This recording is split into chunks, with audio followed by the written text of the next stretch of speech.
नमस्कार दोस्तों, स्वागत है आपका द ग्राउंड रिपोर्ट में। आज हम लोग बात करेंगे इलेक्टोरल बॉन्ड पर सुप्रीम कोर्ट के फैसले की। 5 जजों की संवैधानिक पीठ ने सर्वसम्मति से यह फैसला दिया है। 5 में से एक भी जज की राय इससे जुदा नहीं थी कि इस योजना के जरिए जबरदस्त घालमेल किया जा रहा है और चुनावी चंदे में पारदर्शिता लाने के नाम पर उसे पूरी तरह से ओपेक यानी अपारदर्शी बना दिया गया है। पीठ ने स्पष्ट रूप से कहा कि चुनावी बॉन्ड योजना असंवैधानिक है और इसे तुरंत रद्द कर दिया जाना चाहिए। अदालत ने इन बॉन्ड्स को जारी करने वाले स्टेट बैंक ऑफ इंडिया को भी आदेश दिया कि वो तुरंत इन्हें जारी करना बंद करे।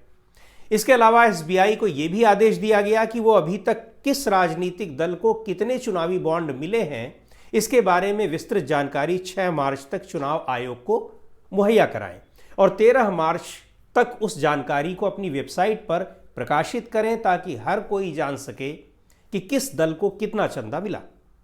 यही नहीं, अदालत ने राजनीतिक दलों को भी आदेश दिया कि वो चुनावी बॉन्ड से मिली धनराशि को वापस लौटाएं। इस योजना को लेकर सवाल इसकी शुरुआत से ही उठ रहे थे, लेकिन 7 साल बाद ही सुप्रीम कोर्ट की इस कड़ी टिप्पणी के बाद यह साफ है कि यह योजना कितना भ्रमित करने वाली थी, इसमें कितना बड़ा खेल हो रहा था और इसके जरिए सरकार कॉरपोरेट जगत का अरबों रुपए कैसे व्हाइट मनी के रूप में ले रही थी। इस खेल के बात करने से पहले जान लेते हैं कि ये इलेक्शन बॉन्ड यानी चुनावी बॉन्ड हैं क्या।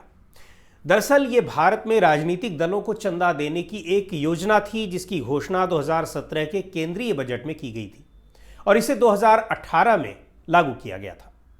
यानी यह एक किस्म का फाइनेंशियल इंस्ट्रूमेंट है जिसके जरिए कोई भी संस्था या कंपनी या व्यक्ति राजनीतिक दलों को गुमनाम तरीके से यानी गोपनीय तरीके से चंदा दे सकता है। इन पर कोई ब्याज भी नहीं लगता। ये 1000, 10,000, 1 लाख, 10 लाख और 1 करोड़ रुपए के मूल्य में जारी बॉन्ड्स होते हैं जिन्हें सिर्फ स्टेट बैंक ऑफ इंडिया यानी एसबीआई से खरीदा जा सकता है। मतलब इसके जरिए कौन व्यक्ति या संस्था किस पार्टी को कितना चंदा दे रहा है उसकी जानकारी सार्वजनिक नहीं होगी, लेकिन स्टेट बैंक ऑफ इंडिया के जरिए सरकार उसकी हर जानकारी जुटा सकती है। यानी सरकार को यह सब पता होता है कि किस पार्टी को किसने कितना चंदा दिया और जाहिर सी बात है कि करोड़ों रुपए का चंदा यदि किसी को दिया जाएगा और वो भी सरकार की जानकारी में, तो सरकार से लाभ भी उसको आसानी से मिल सकता है जिसने चंदा दिया है और जरूरत पड़ने पर सरकार चंदा न देने वाले को अपने को भाजन का शिकार भी बना सकती है। हाँ, एक बात जरूर है कि इसमें रुपए का लेन देन प्रॉपर तरीके से हो रहा है।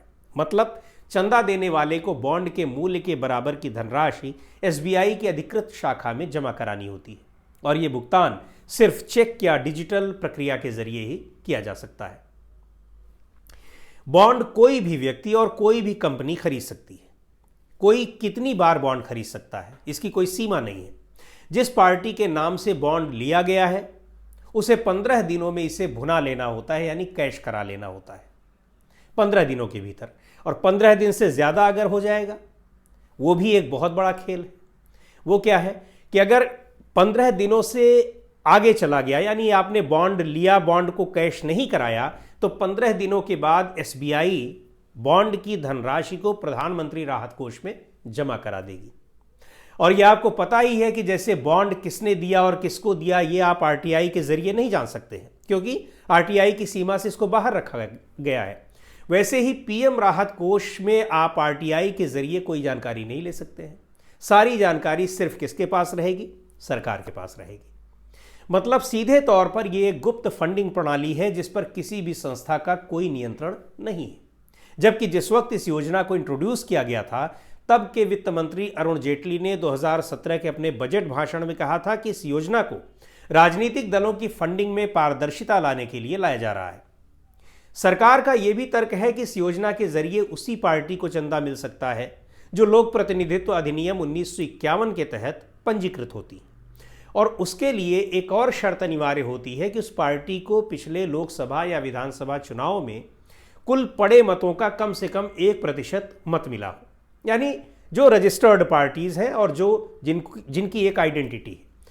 लेकिन पारदर्शिता के दावे पूरी तरह से खोखले थे क्योंकि एक तरफ तो चुनावी बॉन्ड आम लोगों को चंदा देने वाले की कोई जानकारी नहीं देते, और दूसरी तरफ सरकारी बैंक के शामिल होने की वजह से सरकार के पास हमेशा ये जानकारी हासिल करने का विकल्प मौजूद रहता है।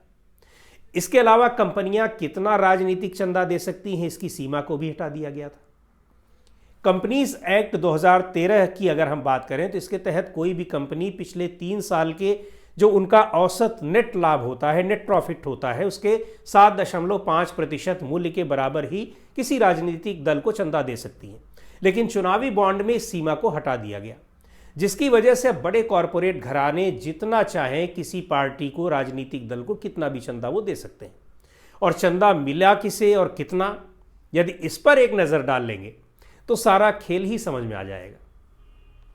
चुनाव में खर्चों और पारदर्शिता पर नज़र रखने वाली एक संस्था है ADR, association for democratic reforms. उसकी रिपोर्ट बताती है कि 2022-23 में कॉरपोरेट डोनेशन का 90% हिस्सा अकेले भारतीय जनता पार्टी को मिला। इस दौरान यानी 2022-23 में पार्टियों को कुल 850 करोड़ रुपए चंदे में मिले, जिसमें अकेले सिर्फ बीजेपी को करीब 720 करोड़ रुपए मिले थे और कांग्रेस को 80 करोड़ रुपए। ये आंकड़े बताते हैं कि इलेक्टोरल बॉन्ड योजना के जरिए कितना बड़ा खेल हो रहा था और खेल में स्थायी रूप से नंबर 1 की पोजीशन में कौन था। तो आज के वीडियो में इतना ही। द ग्राउंड रिपोर्ट पर आप तक ऐसी ही खबरें और विश्लेषण पहुंचाते रहेंगे। द ग्राउंड रिपोर्ट के यूट्यूब चैनल को आप सब्सक्राइब करें, लाइक करें, कमेंट करें और अपने सुझाव भी भेजें। धन्यवाद।